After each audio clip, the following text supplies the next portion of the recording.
hoje nós recebemos aqui Evandson de Deus, assessor sindical da CNA. E o Evandson, bom dia primeiramente. Bom dia, Lara. Os temas parecem complexos. Olha só, liberdade sindical, unicidade sindical, legitimidade sindical e legalidade. Mas são temas que vão simplificar a vida do produtor rural e das lideranças em cada região. Explica pra gente justamente as ações do sindicato. Elas têm base em que legitimidade? Olha só, Lara, em primeiro lugar, bom dia aí aos colaboradores do Sistema CNA, os presidentes do sindicato.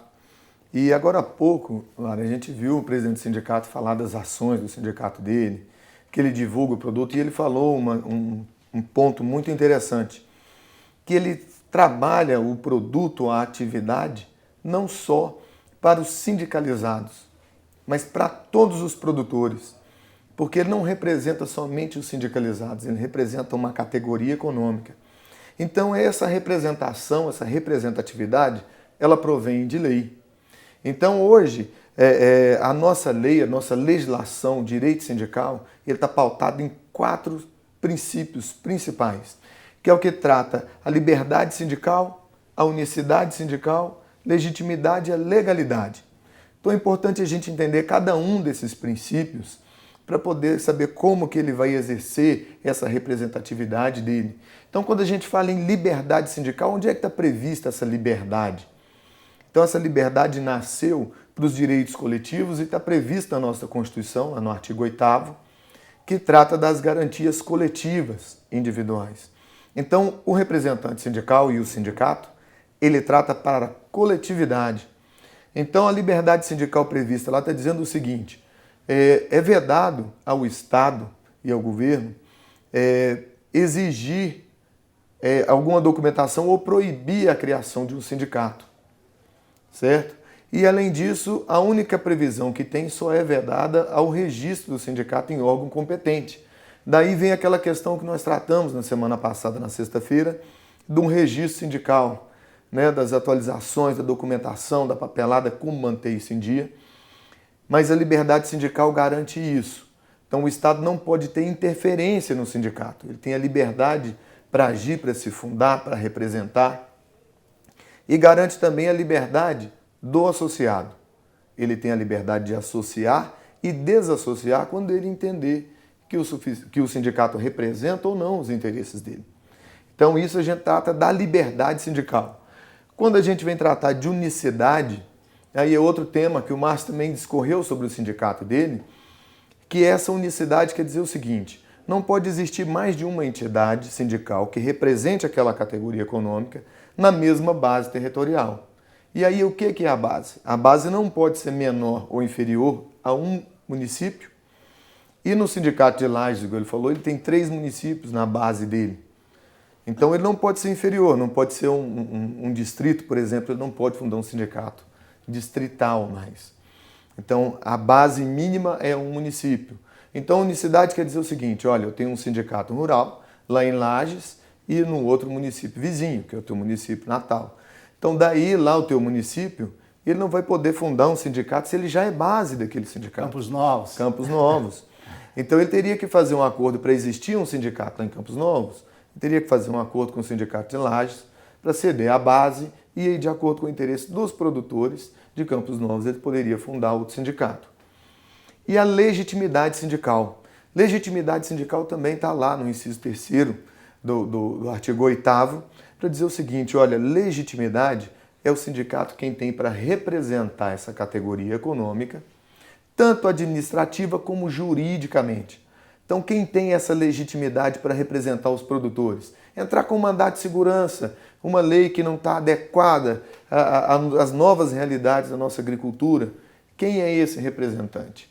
Então, isso está previsto lá. Essa legitimidade quem tem é o representante sindical, é o sindicato.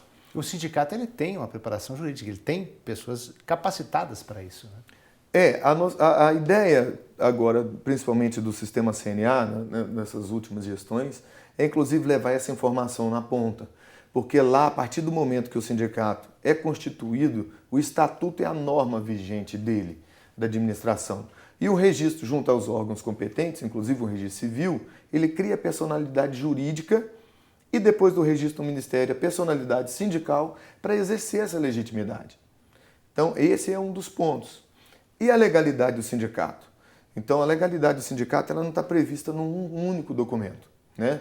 Na nossa legislação, a gente vê que a Constituição prevê e as regulamentações saem em outras normas jurídicas.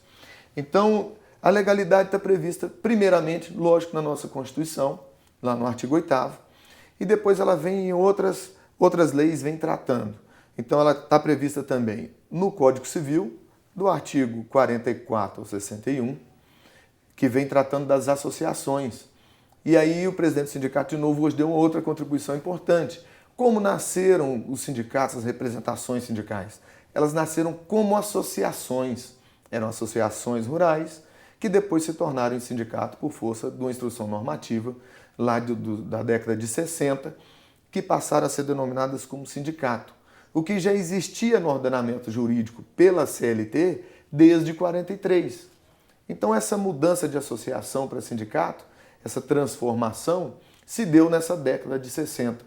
E aí surgiram a Confederação da Agricultura, que era a Confederação das Associações Rurais, e das Federações das Associações, e assim se formou, se concretizou o sistema sindical, conforme estava previsto na CLT, que é outra norma jurídica que prevê a organização sindical, lá no capítulo 5, e vem dos artigos 511 até os 610, que vem regulando toda essa questão de enquadramento sindical também, que também é previsto no Decreto-Lei 1166 de 71, que trata do enquadramento e divide a categoria de representações sindicais nos dois polos que a gente tratou, entre sindicato trabalhadores e empregadores. Então, o enquadramento sindical, que vai tratar essa legalidade aqui, e a legitimidade do dirigente sindical. Então, o dirigente sindical, ele adquire a legitimidade quando? Quando ele é a pessoa que representa aquela categoria. A pessoa que representa aquela categoria é qualquer pessoa? Não, não é qualquer pessoa. Então, por isso que os presidentes de sindicatos rurais são umas peças importantes para a atividade, porque ele é produtor rural. A lei exige que ele seja um produtor rural. E tem que estar preparado. E tem que estar preparado.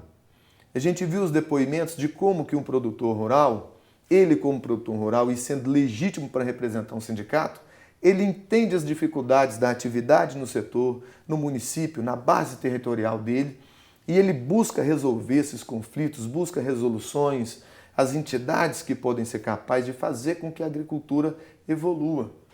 Então ele identifica quais são os gargalos, quais são as dificuldades, e a partir daí, com essa legitimidade, ele exerce.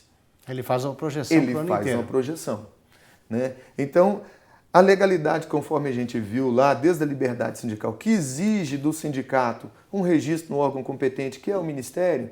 Então, o Ministério também tem as suas normativas. Ele cria umas portarias e, através dessas portarias, ele diz quais são os requisitos, os documentos que a gente precisa, e aí o sindicato nasce na vida sindical. Ok, muito obrigado, assessor sindical da CNA, Ivanson de Deus, por mais essa, praticamente uma palestra aí informativa. É uma satisfação estar aqui junto com você lá, nesse novo veículo de comunicação junto aos sindicatos, e trazer uma colaboração para os nossos colaboradores, para o nosso sistema, e a gente permanece na CNA e nas federações à disposição dos presidentes do sindicato. Okay. Obrigado.